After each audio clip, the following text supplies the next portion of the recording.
everyone, I'm Miss Kai and we're back in the garden again at Live Oak Elementary School. Last week we started talking a little bit about ecosystems, so we're going to do some more of that today. So last time I set up the dominoes to represent a system, specifically an ecosystem, even more specifically the garden ecosystem at Live Oak. And I said that each domino represented a different part of the garden ecosystem. And then I asked you, if each domino represents a different part of the garden ecosystem, then what does my finger represent? By touching just the first domino in the chain, I can affect the entire ecosystem.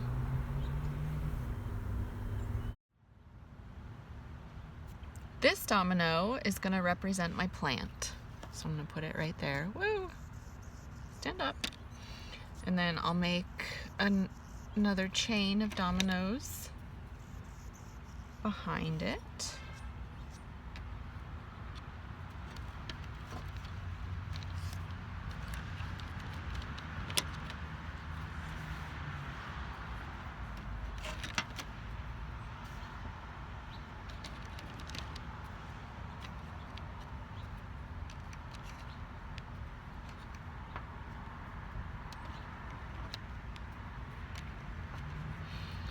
And last time I said, all right, if I push this first domino with my finger, what does my finger represent?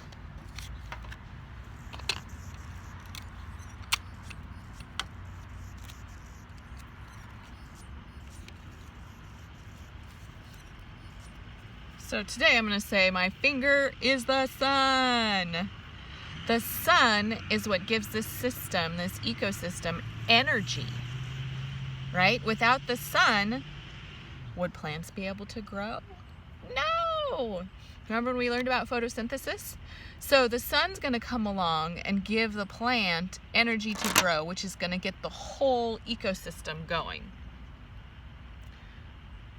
The plant is able to take the sun's energy and use the process of photosynthesis to turn it into food.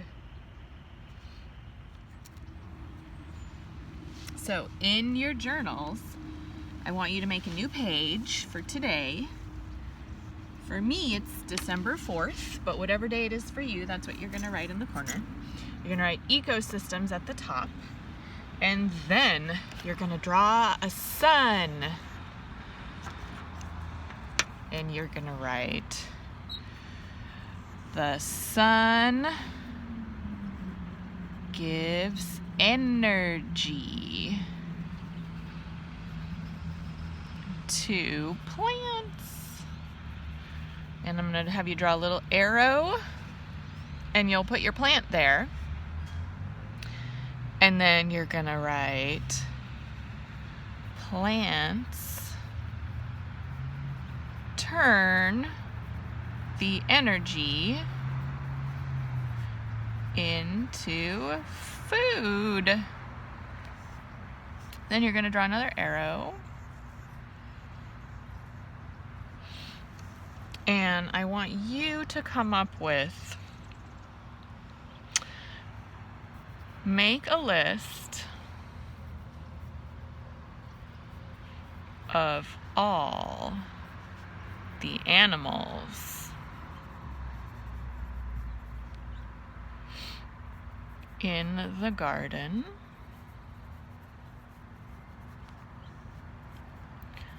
that eat plants.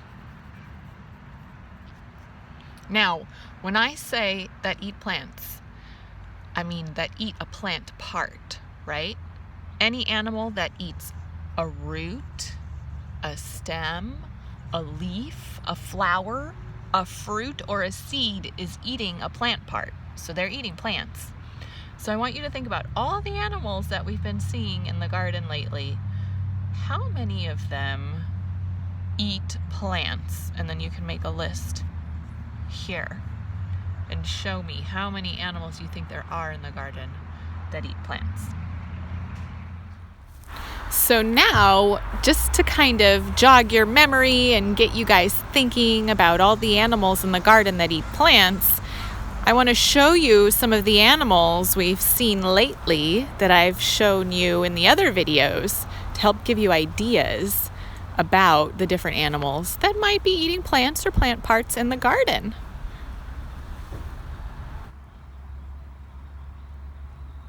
So here's a monarch butterfly drinking nectar from the pineapple sage.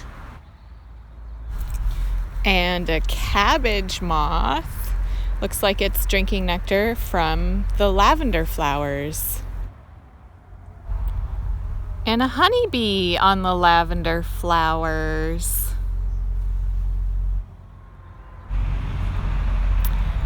This one that looks kind of like a bumblebee without any yellow stripes, that's called a carpenter bee. And it's also drinking nectar from the pineapple sage.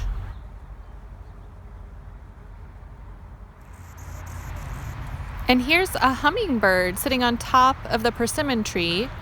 And if you listen closely, you might be able to hear it making noise. It makes this like kind of squeaky sound.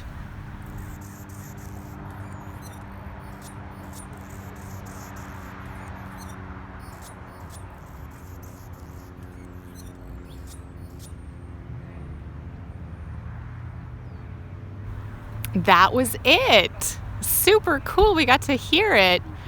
Hummingbirds are they don't have a very beautiful song. There he goes. So he's flying off. Came back. He's really comfortable with me here in the garden. Anyhow, what do hummingbirds eat? Do they eat something that comes from a plant? And over here, I just wanted to show you this guy. Look at him. Hi, grasshopper. And this one is a katydid. And you can actually see it's been munching on the flowers or the petals of the dahlia flower. All right, guys, that's it for now. There are obviously more animals than the ones that I showed you that eat plants in the garden. So see if you can think of any that weren't in the video. And I can't wait to see your lists. I'll see you next time. Bye.